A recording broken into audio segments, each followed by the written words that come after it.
Bonjour tout le monde, mon nom est Philippe, je suis professeur de yoga et de méditation à l'UQAM et dans plusieurs centres sur l'île de Montréal. J'espère que tout se passe bien pour vous dans le confinement. Le yoga, c'est une très bonne pratique parce qu'on peut faire ça à la maison avec le minimum d'équipement requis. Donc en fait, aujourd'hui, vous allez avoir besoin de rien. Si vous avez un tapis puis un bloc, tant mieux. Sinon, c'est parfait comme ça. Pour commencer, on va faire une relaxation. On va s'installer sur le dos dans une posture neutre dans laquelle on ressent aucun étirement et aucune contraction. Prenez le temps de vous installer confortablement, de détendre le front, la mâchoire, et ramener tranquillement l'attention vers le souffle. Déposez la main droite sur l'abdomen, sur le ventre, et à chaque inspiration, permettez le ventre de se gonfler et de se décontracter à chaque expiration.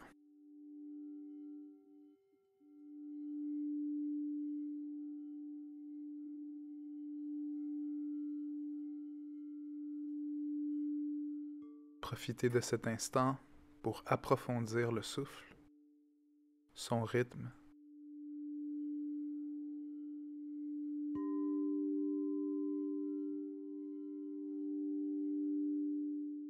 Ramenez maintenant votre main gauche sur votre cage thoracique, puis divisez chacune de vos inspirations en deux parties. Premièrement, comme tout à l'heure, on inspire dans le ventre, et pendant la même inspiration, l'air remonte vers la poitrine qui se gonfle elle aussi. Donc on inspire dans le ventre, la poitrine se gonfle ensuite, et à l'expiration, le corps se décontracte.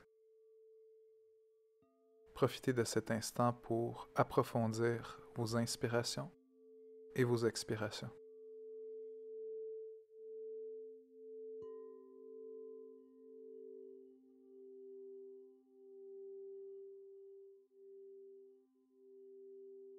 Sans forcer votre expiration, simplement en l'allongeant, permettez-vous de faire chacune de vos expirations de plus en plus complètes,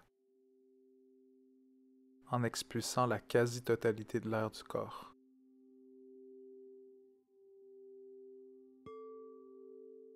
On relâche les mains sur les côtés, on remue un petit peu le corps. Puis ensuite, on va étirer les bras vers l'arrière de la tête pour s'étirer de toute l'étendue du corps, des doigts jusqu'aux orteils. On s'étire, on s'étire. Et puis on va plier la jambe droite, on va déposer le pied droit au sol, engager la jambe gauche sur la cuisse droite et ramener les deux mains soit sur la cuisse droite ou sur le genou droit. Donc vous pouvez tenir cette posture pendant quelques instants. Vous avez le choix de rester en immobilité, en observant l'effet de la posture sur votre corps, ou si vous préférez, vous pouvez bouger un petit peu en vous balançant d'un côté à l'autre.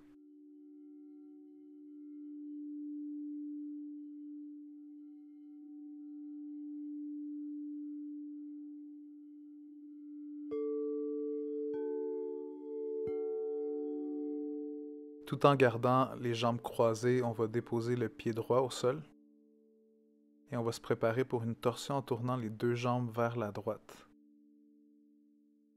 On va ouvrir les bras latéralement et vous avez l'option de garder la nuque au sol ou de tourner la tête en regardant vers la gauche.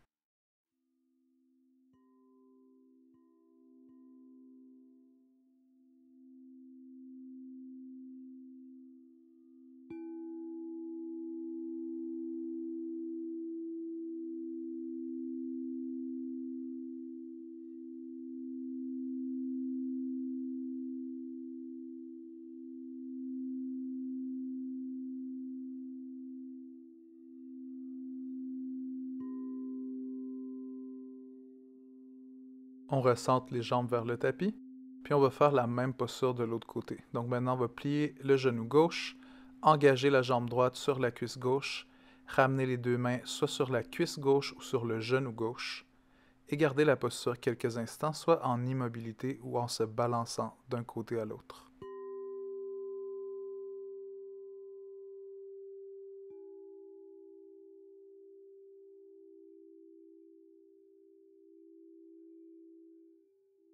Pour garder l'esprit centré dans la pratique, vous pouvez toujours ramener l'attention vers votre respiration et observer l'effet que celle-ci provoque dans votre corps. Donc vous pouvez voir un mouvement subtil à chaque fois que vous inspirez et que vous expirez.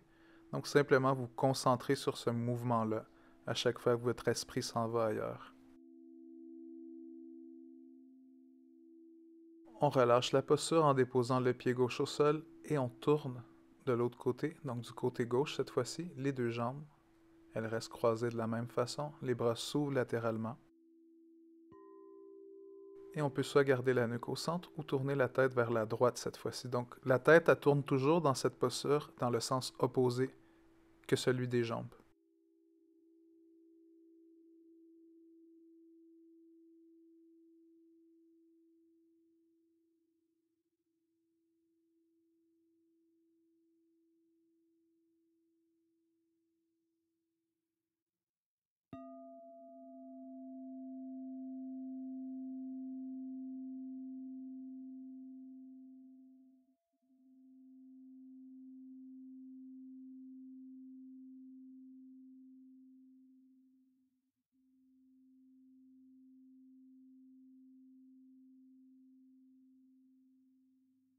On recentre, on remue le corps, les jambes, le bassin, on pousse un petit peu le sacrum contre le sol.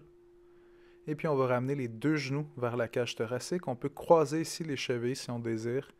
Puis on va faire quelques rotations sur le bas du dos. On profite de masser la zone sacro-lombaire avant de commencer notre pratique. Vous pouvez changer la direction de la rotation.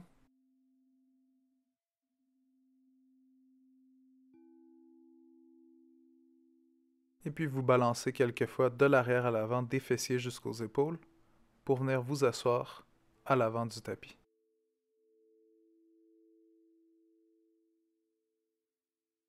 On va se mettre à quatre pattes dans une position de table. Les épaules sont alignées avec les poignets, les genoux avec le bassin.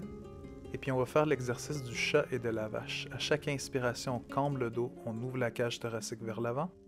Pour expirer, comme un chat, on arrondit le dos. On pousse sur nos mains. Inspire, ouvre. Et à chaque expiration, vous arrondissez le dos, vous refermez la posture. Continuez à votre propre rythme.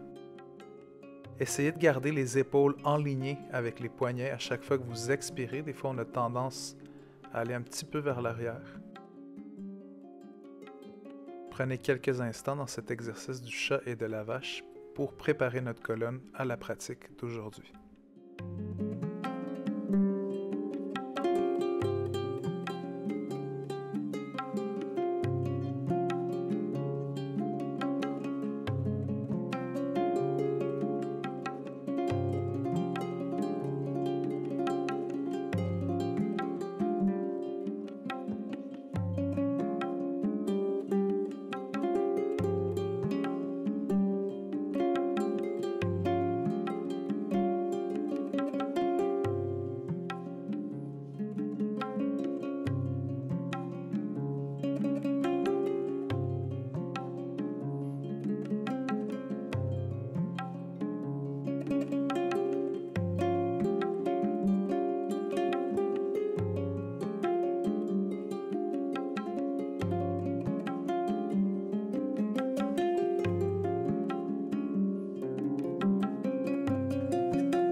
On va recentrer le corps et on va s'installer dans la posture de l'enfant. On peut séparer les genoux à peu près à la largeur du tapis, ramener les gros orteils ensemble proches, rapprocher les fessiers des talons, puis étirer les bras vers l'avant.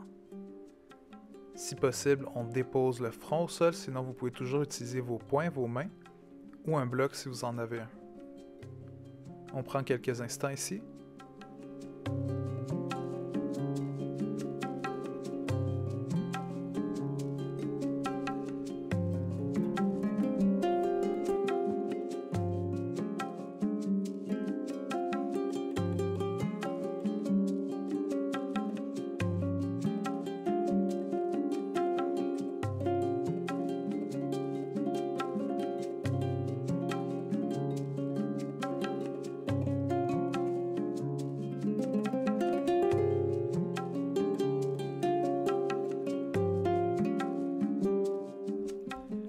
tranquillement, on va revenir à notre posture de table à quatre pattes.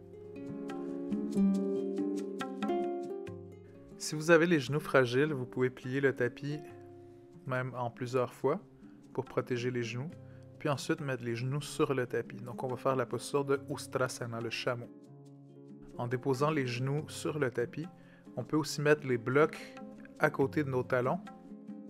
Et dans cette posture, il y a 3 étapes. Vous pouvez choisir votre étape, la place où vous restez. On va déposer les mains sur le bas du dos, ouvrir la cage thoracique, le ventre, l'abdomen vers l'avant. Vous pouvez garder le menton proche de la cage thoracique ou si vous êtes à l'aise, ramener la tête vers l'arrière pour faire la courbature complète de la colonne, donc en ramenant la nuque vers le dos. Deuxième étape, vous pouvez ramener les mains vers les blocs. Et enfin, vous pouvez ramener les mains vers les talons si vous êtes à l'aise. Donc si vous faites la dernière variante, veillez à garder une bonne courbe au niveau de la colonne vertébrale.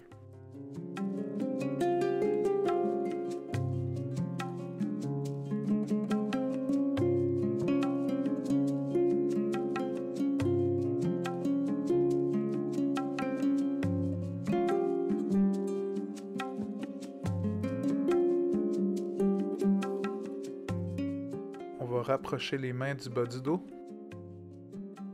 Puis après ça, redresser la colonne vers l'avant.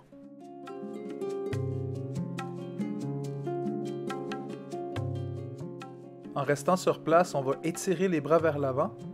Ici, on veut garder les genoux alignés avec le bassin, c'est-à-dire que contrairement à l'enfant où les fessiers sont proches des talons, ici les fessiers sont vers le haut. Donc on pourrait dire d'une autre façon qu'il y a un angle droit au niveau des genoux. On fait la posture du chiot, du bébé chien, ou du cœur fondant, Anahata-sana, elle a 2 noms. On ouvre la cage thoracique vers le sol en étirant les bras vers l'avant. On peut soit déposer le front au sol, ou si on désire, on ramène le menton en ouvrant un petit peu plus la cage thoracique en direction du sol.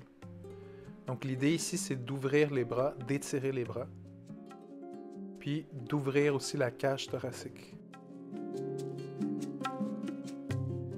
Vous pouvez rester sur place,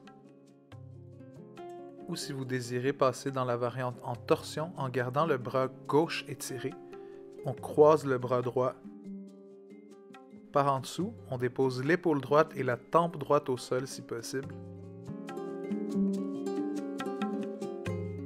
Si jamais le bras droit vous coupe la respiration car il est trop proche de votre gorge, vous pouvez changer l'angle du bras pour faciliter le souffle.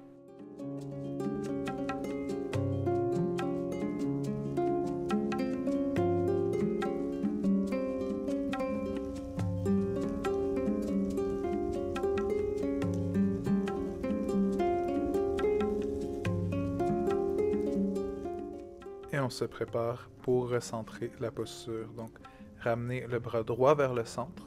On peut pousser avec la main gauche au sol, étirer le bras droit et croiser le bras gauche par en dessous. On dépose l'épaule gauche et la tempe gauche au sol. Dans cette variante de torsion du chiot.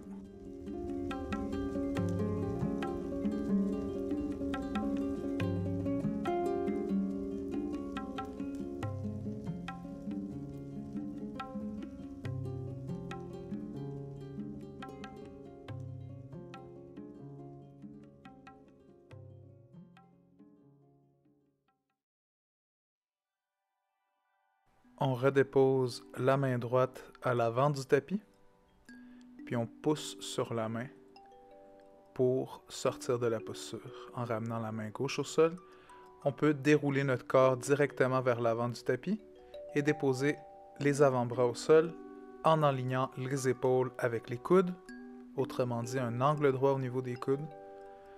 Comme vous pouvez voir, je suis un petit peu pogné dans la vidéo, donc idéalement, étirez vos jambes au complet, vos pieds aussi, donc les orteils seraient désengagés. Et en poussant sur les avant-bras, on ouvre davantage la cage thoracique vers l'avant dans cette posture du sphinx. Si vous pratiquez déjà le yoga puis vous connaissez la posture du cobra, Bhujangasana, vous pouvez la pratiquer à la place. Et si vous voulez rester dans le sphinx mais sentir davantage de contraction dans le bas du dos, vous pouvez plier les genoux. Plus les talons vont être proches de vos fessiers, plus vous allez sentir cette contraction dans la zone sacro-lombaire.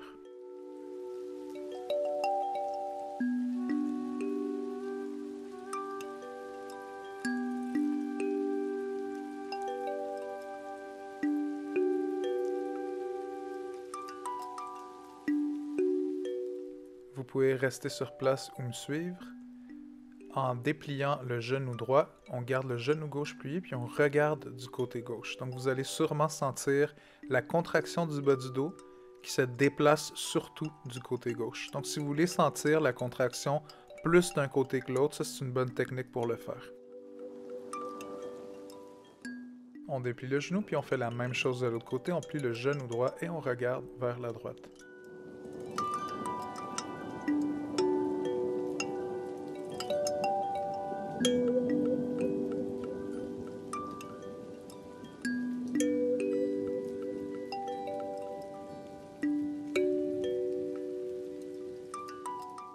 On déplie le genou, on recentre et on va s'installer dans la posture du crocodile Makarasana, simplement pour permettre au bas du dos qui était contracté de se détendre.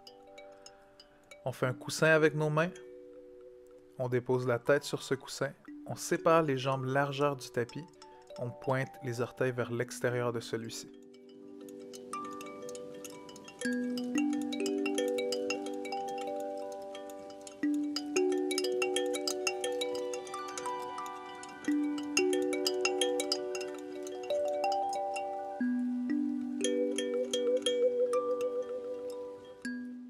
Notre prochaine posture va être la demi-sauterelle.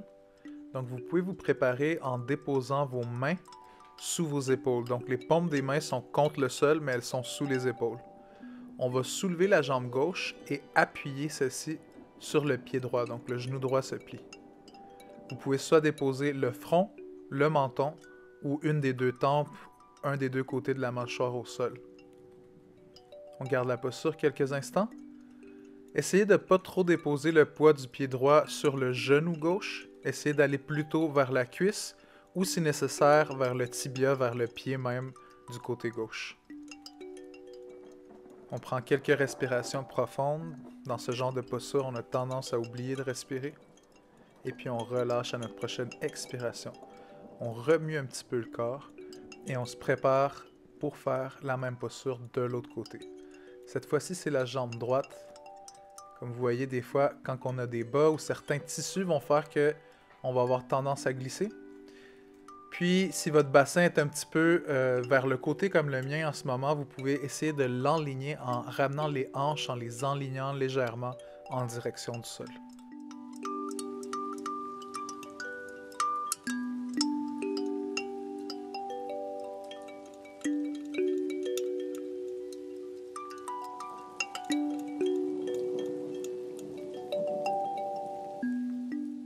On relâche la posture, on remue un petit peu le corps et on se prépare pour aller directement, encore une fois, vers Balasana, la posture de l'enfant.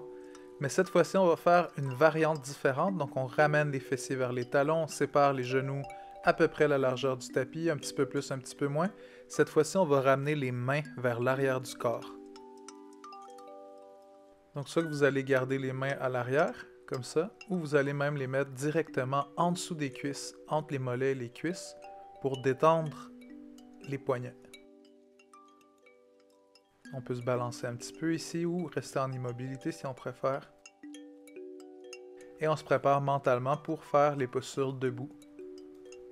Aujourd'hui, on va faire une variante de Chandra Namaskar, la salutation à la lune. Chandra, lune, Namaskar, salutation.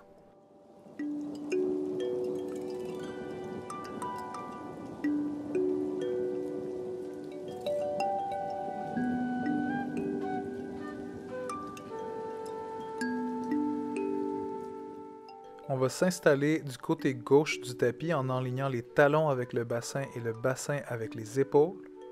Donc épaules enlignées avec le bassin, bassin enligné avec les talons. Et puis on ramène les deux mains en face du cœur en faisant Kali Mudra. On croise les doigts, on pointe les index vers le toit, pouce gauche sur pouce droit. On inspire les deux bras vers le haut.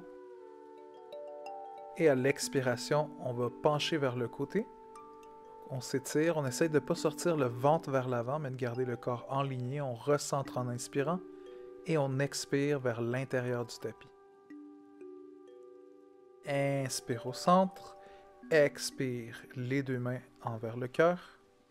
On ramène le pied droit vers le côté droit du tapis. On ouvre les bras latéralement, on plie les genoux. Et on trouve une ligne droite si possible entre les deux coudes. Kali Asana, posture de Kali. Si vous voulez sentir davantage la posture, il suffit de s'asseoir davantage dans la posture, donc de plier un petit peu plus les genoux.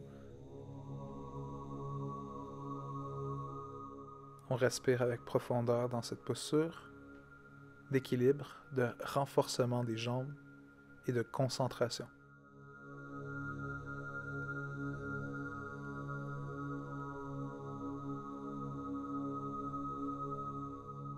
On inspire, on déplie les genoux, on étire les bras et on se prépare pour Trikonasana, posture du triangle. Les deux pieds sont en angle droit, le pied droit pointe vers l'avant, le pied gauche vers le côté. On peut aller chercher notre bloc si on en a un. Et on vient déposer avec la main droite le bloc à l'intérieur du pied droit en étirant le bras gauche vers le toit.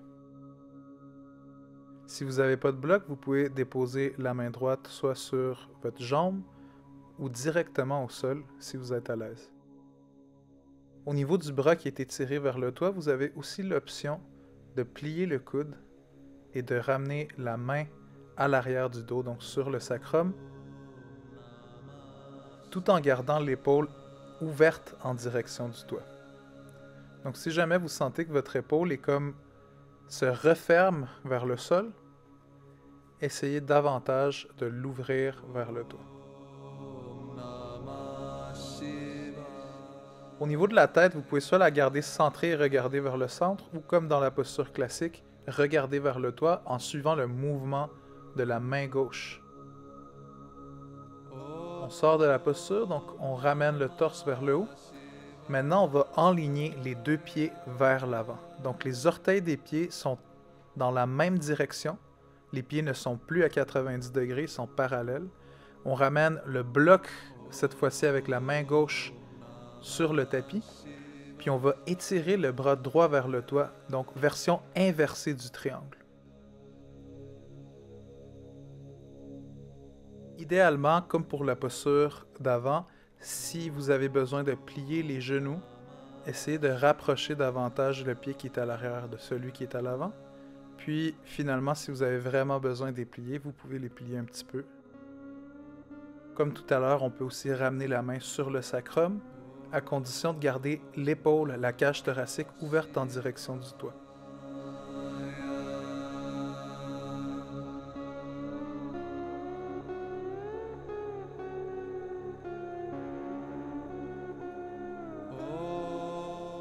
En expirant, on ramène la main droite vers le bloc. Et on s'installe dans la posture de la pyramide. Donc le bloc est à l'avant. Si vous n'avez pas de bloc, vous pouvez mettre vos mains sur votre tibia, sur votre cuisse. Essayez d'éviter de la mettre sur le genou directement. Et on garde le dos le plus droit possible. Donc ça ne veut pas dire que le dos est à 90 degrés. Ça veut juste dire que le dos, la colonne vertébrale est droite. Elle n'est pas trop arrondie. Donc vous pouvez aussi mettre les mains sur le bas du dos comme je fais en ce moment. Comme pour le triangle et le triangle inversé, on veut garder les genoux dépliés. Donc ramener le pied gauche proche du pied droit si nécessaire. Et encore une fois, si c'est vraiment nécessaire de plier les genoux, n'hésitez pas à le faire, on ne veut pas se faire du mal ici. On fait un pas vers l'avant. Et on se prépare pour faire la posture du guerrier 3. On ramène les deux mains en face du cœur.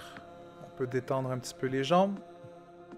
Ramener le pied droit légèrement vers l'avant, puis pointer le pied gauche vers le haut. Donc on garde le genou déplié, si possible.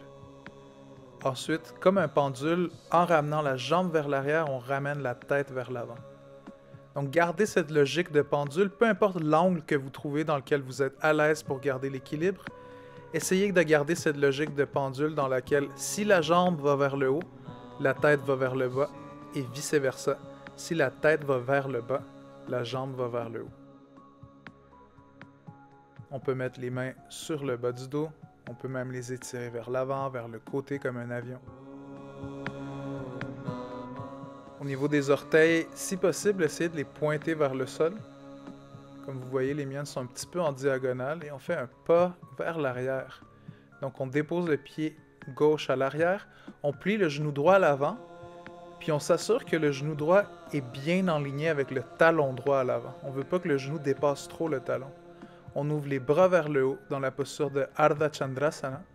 On a l'option de garder le dos droit ou de courber celui-ci en faisant une contraction dans le bas du dos en même temps. On inspire sur place profondément. Et à notre prochaine expiration, on ramène les deux mains à l'intérieur du pied droit dans la posture du lézard. Soit que vous pouvez garder les mains au sol, vous pouvez aussi y aller avec vos coudes, soit sur le bloc ou directement au sol, donc sans l'aide du bloc, en déposant les avant-bras, un petit peu comme on l'a fait avec la posture du sphinx tout à l'heure. N'hésitez pas à varier les postures. Si jamais vous n'êtes pas à l'aise dans la posture la plus éloignée, vous pouvez revenir vers le bloc ou même revenir vers les mains.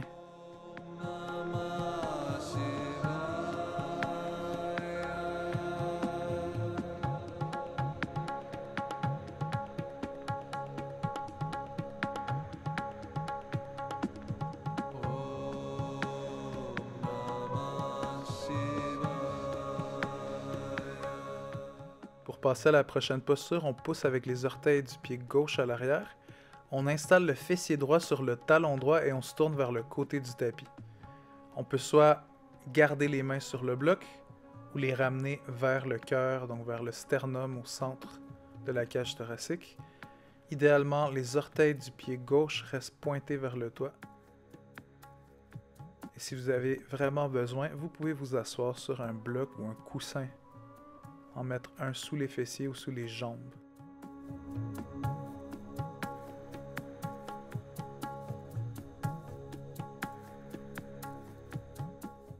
On va faire la même chose de l'autre côté, on pousse avec les mains au sol et on fait simplement changer de côté.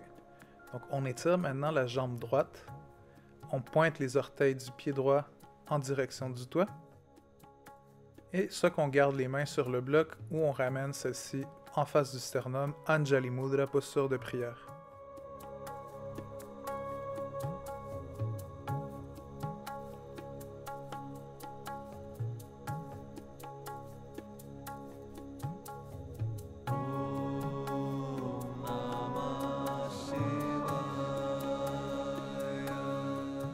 On mène les deux mains vers le sol, proche du genou gauche, et on tourne vers l'avant du tapis.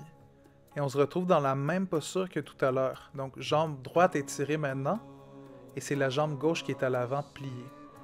Posture du lézard, comme on a fait tout à l'heure, soit que les mains vont rester, soit qu'on va ramener les avant-bras sur le bloc, ou même directement envers le plancher. Donc, à vous de choisir à quel niveau vous voulez rester. Et on prend quelques respirations dans cette posture d'ouverture du bassin, d'étirement des jambes.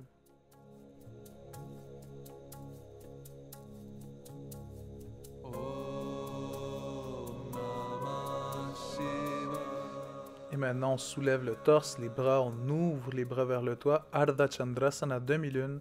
Option de garder la colonne droite ou de la courber.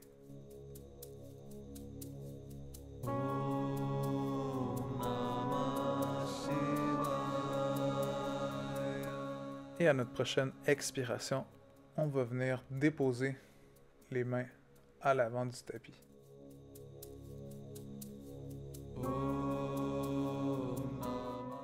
On soulève la jambe à l'arrière et on fait un grand pas vers l'avant. À partir d'ici, on va s'installer dans le guerrier 3 comme on a fait tout à l'heure, Virabhadrasana. Donc le guerrier 3, les mains à l'avant, au cœur. Cette fois-ci, c'est le pied gauche qui reste au sol, on soulève le pied droit vers l'avant. puis on ramène celui-ci vers l'arrière, encore une fois avec cette logique de pendule. Si la tête descend, la jambe monte. Si la jambe monte, la tête descend.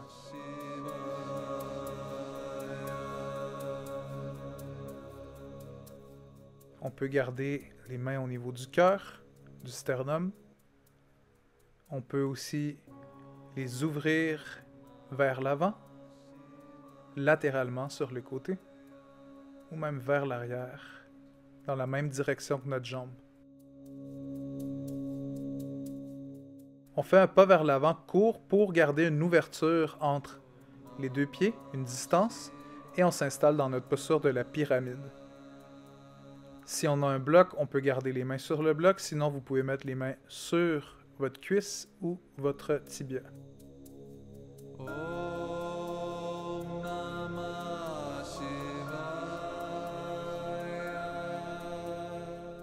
On respire sur place. On garde si possible les deux genoux dépliés. Et les deux pieds sont parallèles, donc les orteils pointent vers l'avant du tapis. Au besoin, rapprochez le pied droit du pied gauche pour vous faciliter le fait de garder les deux genoux dépliés. On va se préparer pour faire le triangle inversé. On peut ouvrir un petit peu plus la jambe à l'arrière, même ouvrir un peu l'angle du pied droit à l'arrière. On garde la main droite sur le bloc en étirant le bras gauche en direction du toit.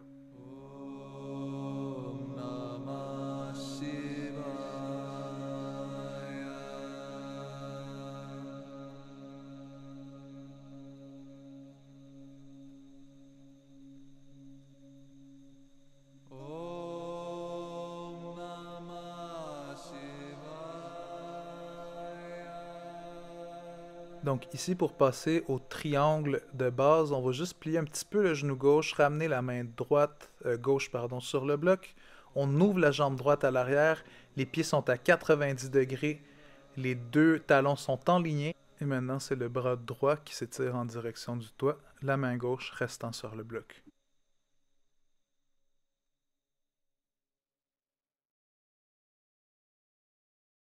On peut soit regarder la main qui est en haut, en tournant le cou.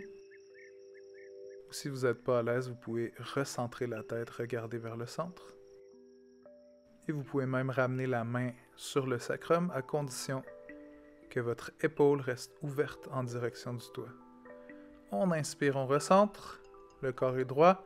On enligne les orteils vers le côté du tapis et on va faire une flexion avant avec les jambes séparées. Ici, vous avez l'option de garder les genoux pliés un petit peu, ou si vous êtes à l'aise, d'étirer les jambes complètement. On relâche le haut du corps, on relâche les bras, on relâche la tête, les épaules. On peut même se balancer un petit peu en transférant le poids des talons vers les orteils, des orteils vers les talons.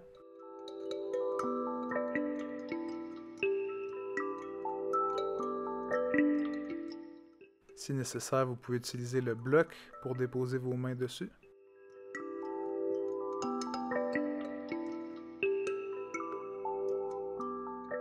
Nos mains à l'avant du tapis ou sur un bloc, on va redresser le dos, ramener les talons l'un vers l'autre en pliant les genoux et revenir vers Kalyasana, notre posture du début.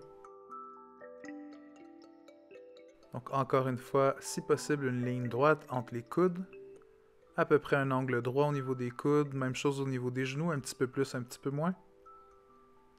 Si vous voulez sentir plus la posture, il s'agit de s'asseoir davantage dans celle-ci.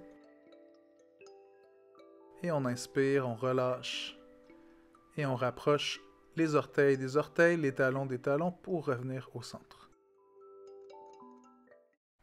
On se couche au sol, on ramène les deux genoux vers la cage thoracique, les mains sur les genoux, on croise les chevilles et on fait quelques petites rotations sur le bas du dos. Donc, comme au début du cours, pour pacifier notre système nerveux, pour détendre notre corps.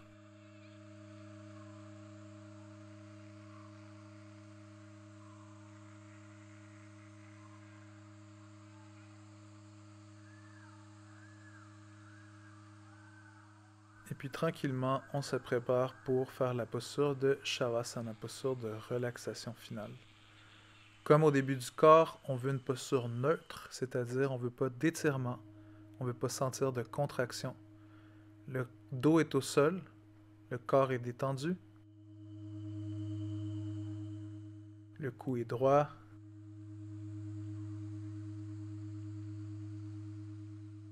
et pendant quelques instants, prenez le temps de respirer avec profondeur, autant que vous voulez.